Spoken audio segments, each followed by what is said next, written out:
Most places could see a foot or more of snow this weekend. The question now is, will businesses stay open or will they close because of the weather? News 8's Bob Wilson has been talking to businesses on their decision and has answers live from Hartford tonight. Bob.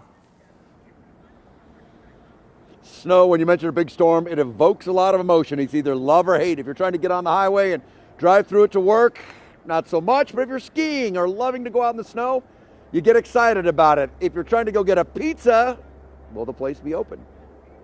The pizza's excellent. For Restaurant Brico in West Hartford, Sunday was a big day, a Patriots versus Broncos playoff day. People coming in to eat and watch the game in their bar, and a big day for takeout for watch parties. And now a massive dump of snow on the way. I think it will kill some business, yeah, definitely.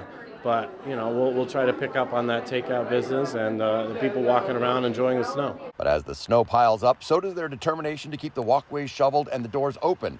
They have a loyal local following in walking distance. It's good to know that we have a reputation for staying open on those days, you know, and we'll do our best to stay open. And a spectacular sunset at Mount Southington.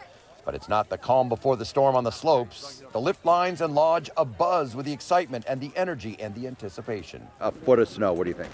Hell yeah. I'm super excited. We haven't gotten snow in Connecticut like that in a very long time. Means we're going to be busy. I mean, you know, Sunday probably won't be as busy because people don't like to come out in the snow, and that's all right. But Monday means a snow day, most likely, for most schools. A snow day for schools and businesses. Skiers say bring it on. How much snow do you want? I would love a foot. That would be great. Yeah, and then we could take the kids sledding and really have a good experience. I want to see, as like in Moscow, I heard it was like 3-4 feet. That's what I want. I want just keep coming down. 3 or 4 feet, that's Armageddon. But you know, everybody has their limits. Everybody likes to do what they do. So keep in mind, Restaurant Brico is going to try to stay open. The ski area will be open. It might be down to limited staff, depending on how bad the storm is. Keep in mind, DoorDash, Uber Drive, Uber Eats, those kind of places, those are very heavily dependent on travel. They may still be out. They may be running late. You just have to kind of check the apps on those. I'm Bob Wilson, reporting live in Hartford, News 8.